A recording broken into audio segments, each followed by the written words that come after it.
The European Union is pushing for CBDCs and digital IDs. They're calling this to be rolled out globally by 2030. And there is growing concerns that digital currencies combined with digital IDs, well, it's going to create a system of digital tyranny similar to that of the Chinese Communist Party's social credit system. Every citizen gets a score, and your freedom or lack of freedom is going to be determined by how closely you align with that foreign regime ruling over the whole thing. So is the European Union really planning to roll this out, and would the world follow? Here to speak to us about it is the Epoch Times contributor and award-winning investigative journalist, Alex Newman. Alex, good to see you. You too. Thank you for having me, Josh. So, Alex, is the European Union really calling for like a global digital ID and digital currencies right now?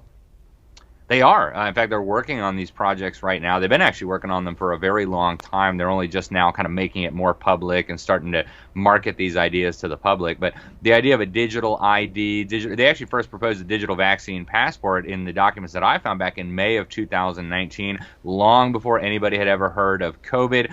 The digital ID agenda has been pushed by the Rockefeller Foundation and Bill Gates and Microsoft going back almost a decade now publicly when they created ID 2020. And the EU, in partnership with the UN, is now carrying the ball down the field, and I think we can expect to see it very soon if it's not stopped. I mean, what would this look like in practice if they were to do it? Well, all of these things are coming together into one giant machine, Josh. And so the digital currency is happening in parallel with the digital IDs because each one is a necessary component of the broader system that they're building. They're not sharing this with the public yet. They're acting like the digital ID is its own separate independent thing. The push for central bank digital currencies, that's a separate independent thing. But really, these are all connected. And what they want to do, I'm glad you mentioned the Chinese social credit score system. That is ultimately the vision. And the Financial Times inadvertently maybe revealed that just recently in an article. They said that as they roll out CBDCs, these are going to have to be tied to a national digital ID that's going to contain private information about every individual, including their credit information and other data. And so at the World Economic Forum, they've been talking about this now for several years. They want to be able to regulate what you purchase with your central bank digital currency, which is only possible if it's connected to your digital ID. They want to regulate how much CO2 you're emitting, which will be possible once all these systems are connected. So this is coming very, very rapidly. And it's not just in the EU. There are now at least a dozen states in the United States that are pushing forward with digital IDs. And I just flew through Des Moines 2 or 3 days ago. They're now accepting digital IDs at the TSA. So this will be here very soon, again, if people don't stop it. Yeah, I've seen the Real ID program they're trying to launch here in New York as well. I'm curious, I mean, would this be governments doing it, or is it the banks? Is it the banks taking on the function of government in some extent? It's a kind of a fascistic partnership, Josh, where the governments are laying the groundwork and then the big banks are coming in as partners here. And we see this very clearly, for example, with the CBDCs. The Federal Reserve is rolling out the architecture right now for these central bank digital currencies, but they're doing it in cooperation with the big banks. They've actually already launched pilot programs to make this possible. So what we have here is kind of a fusion of state and corporate power being used to bring this system into place with the digital IDs, with the digital currencies, and really the digitization of absolutely everything, Josh. What people need to understand is this is not going to stop with your ID and your money. Everything will be digital until you get to what Klaus Schwab described as Klaus Schwab is, of course, the founder and the head of the World Economic Forum, the UN partner in implementing Agenda 2030. He described it as the fusion of our digital and our biological identities, which, you know, the implications of that are more than we're going to have time to get into today, but absolutely terrifying if you value individual liberty and privacy. Geez, yeah, well, I mean, they've talked about the elimination of privacy as well. You know, Alex, you mentioned that in order to roll out the CBDCs, they need the digital IDs. I've also seen reports saying that for the CBDC system to work, it has to be global. Why is that?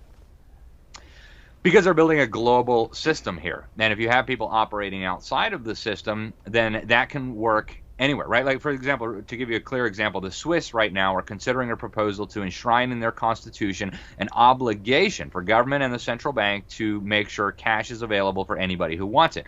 Well, if the Swiss central bank is putting out 1,000 franc notes, I could do business here in the United States with somebody and just give them a 1,000-franc note or a 100-franc note. And so the effort to abolish cash won't work unless they can get every source of potential cash, of potential value that could be transported in a note, eradicated. So that's why it has to be a global system. That's why the UN, the Bank for International Settlements, and the IMF are all working on this global transition to CBDCs. According to the Bank for International Settlements, they've got about 95% of the central banks in the world on board already. Some of these CBDCs have already been rolled out. In fact, 100 miles from where I'm sitting right now, the Bahamas has already unleashed their sand dollar. That's their CBDC in the Bahamas. And it's coming to America. It's coming to Europe. It's already in China. And we can expect to see a lot less privacy and a lot less freedom if this continues to roll out. You know, Alex, I've heard a lot of people talk about FedNow, which is one of the programs launched in the U.S. They actually rolled it out. I've seen, critics of like the conspiracy theorists, I guess, saying it's not digital currency. It's merely, the foundation of like a system to manage payments between banks. You read into it though, and they do talk about kind of an end goal of CBDCs. And I mean, am I crazy for saying that? Is FedNow tied in with the CBDC agenda? There's no question that it is, Josh. It is not a CBDC in and of itself, but it's part of the necessary architecture to make CBDCs possible. And they're saying this, right? There's no conspiracy. By definition, a conspiracy has to be secret, and there's no theory. All you got to do is go read their own documents about what this is. It is part of the institutional architecture that's going to make this possible. Now, the IMF is handling a big part of the architecture. In fact, the head of the IMF, Kristalina Georgieva, just bragged just a couple of months ago that the IMF is handling the international component to make CBDCs interoperable at the global level. So the different components are all falling into place, and at some point in the not too distant future, they'll roll them out. Cash will run in parallel with the CBDCs for a time, and if these totalitarians get their way, what you'll see is a radical demonization of cash. They'll say that cash is for drug dealers, child traffickers, pornographers, tax cheats, etc.